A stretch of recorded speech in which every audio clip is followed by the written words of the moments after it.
Hello everyone, welcome to GGN. Today's Tuesday, October 2nd, 2012, and I'm Darko. Thank you for joining me today.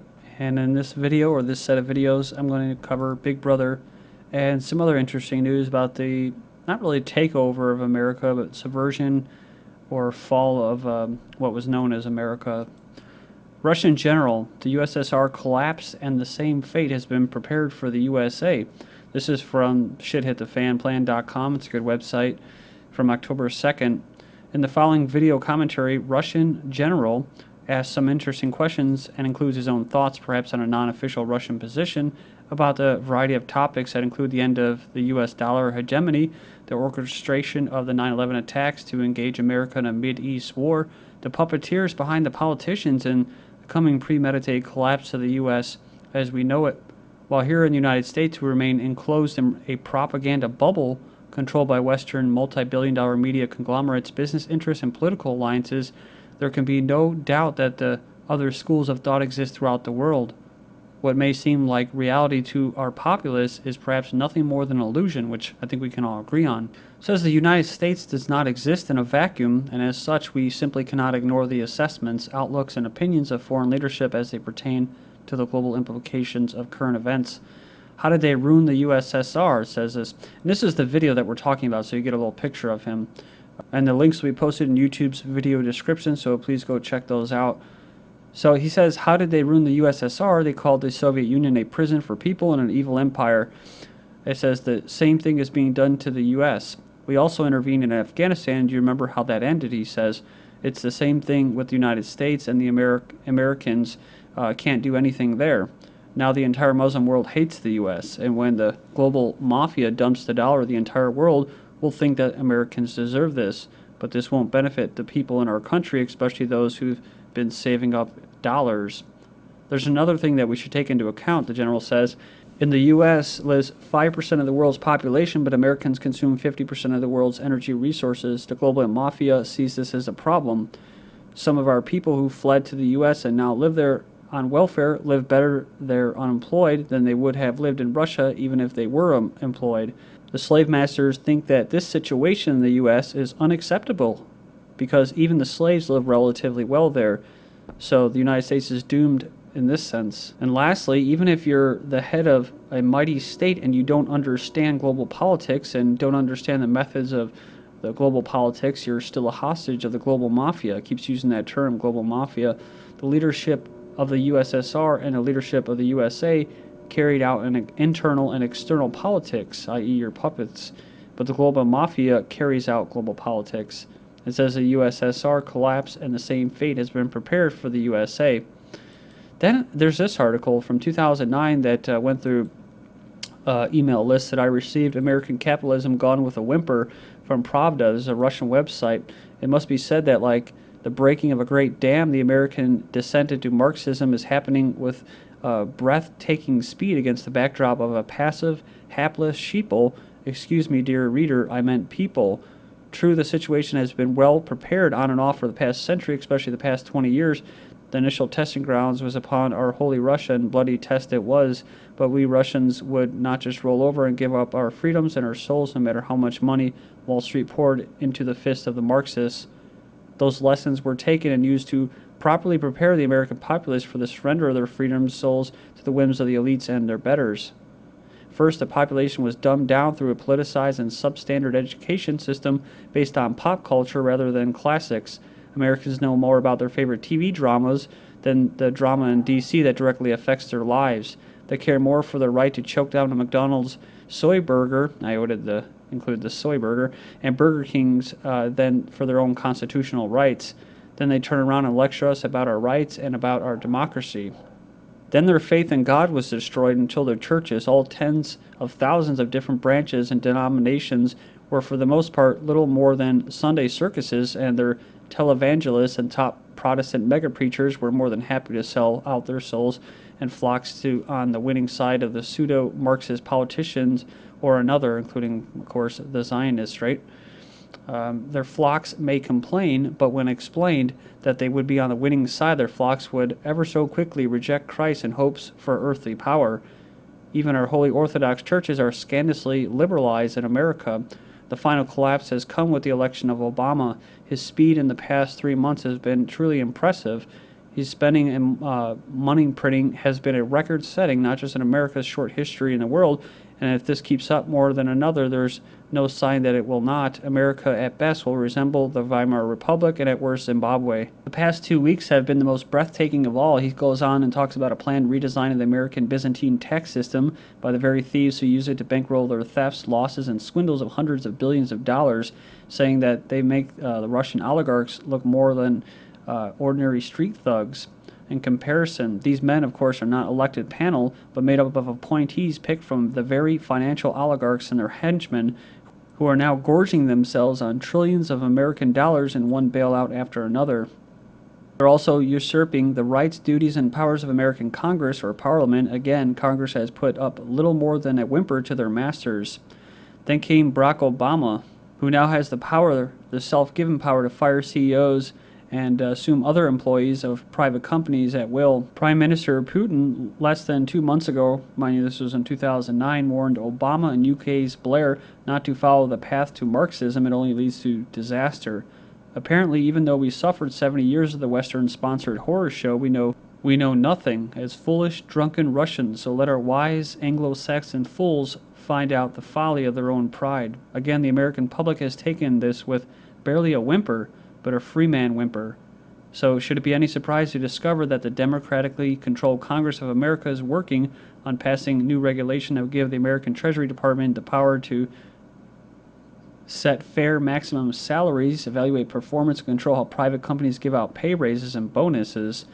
It says here, Senator Barney Franks, a social pervert basking in his homosexuality, of course, amongst the modern enlightened American social or societal norm as well as that of the general West. Homosexuality is not only not a looked down upon life choice, but is often praised as a virtue, and his Marxist enlightenment has led this effort. And finishing up with this article, the Russian owners of American companies and industries should look thoughtfully at the option of closing their facilities down and fleeing the land of the red as fast as possible. In other words, divest while there's still value left. The proud American will go down into his slavery without a fight, beating his chest and proclaiming to the world how free he really is. The world will only snicker. And private investigator Ross Perot warns America could be taken over. It's kind of a prophetic little announcement there.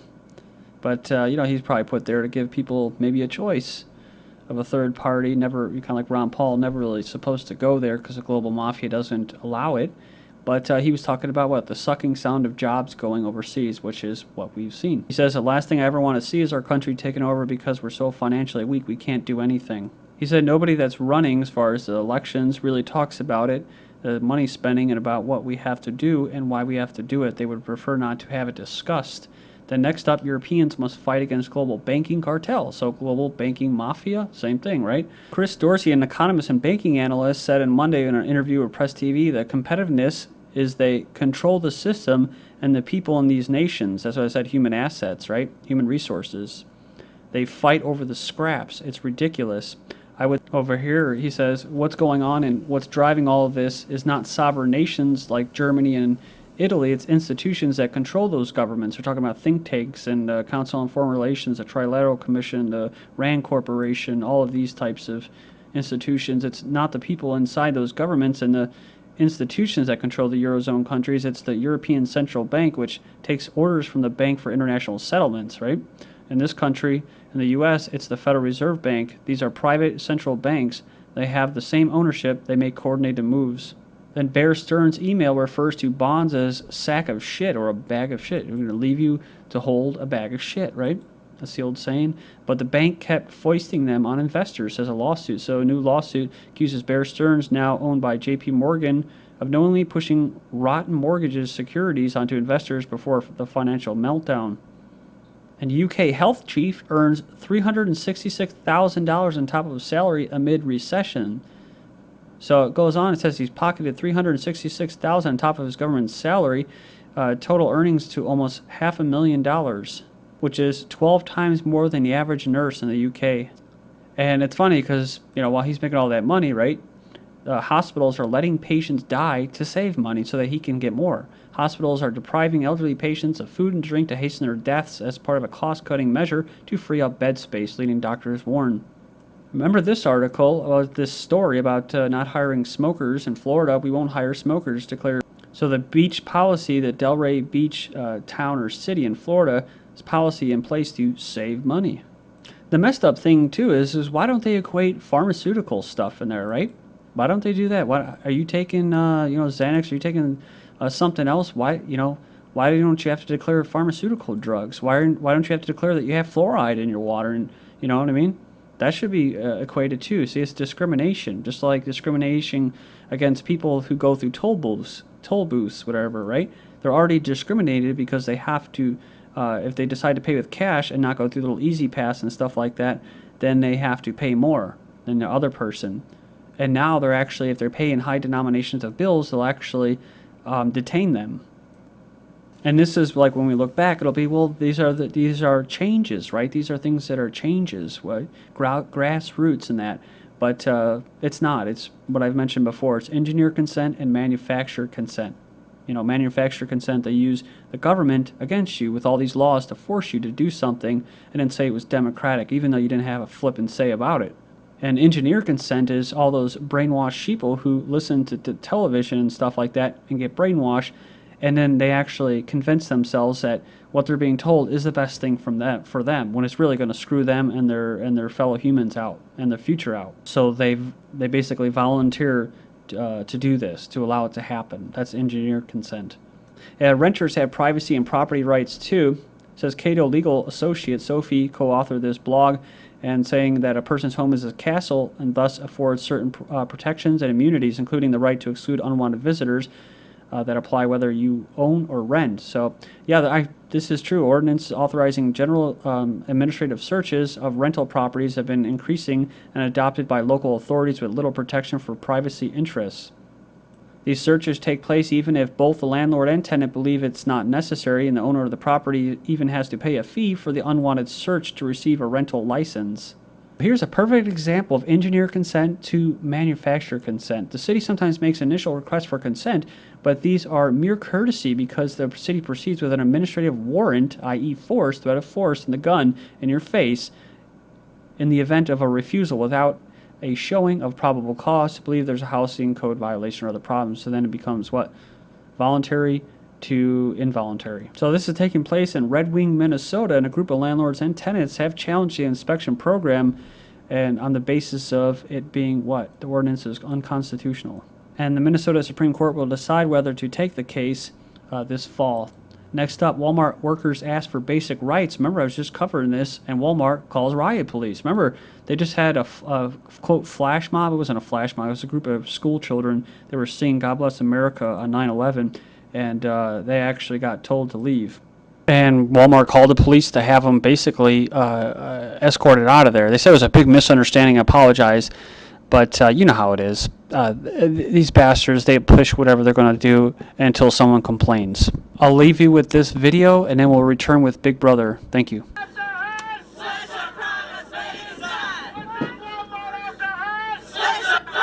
Unpaid wages, non-payment of overtime, and non-payment of minimum wage. There are unsafe conditions that workers have brought to management's attention, and there's discrimination going on. Walmart needs to clean up their warehouses, respect workers' rights under the law, and take responsibility for what's happening in their own distribution system. Could result in chemical and/or less lethal munitions being deployed. We are directing you to leave this area and return to your vehicles and/or other forms of transportation, including your bus. You have 5 minutes to disperse.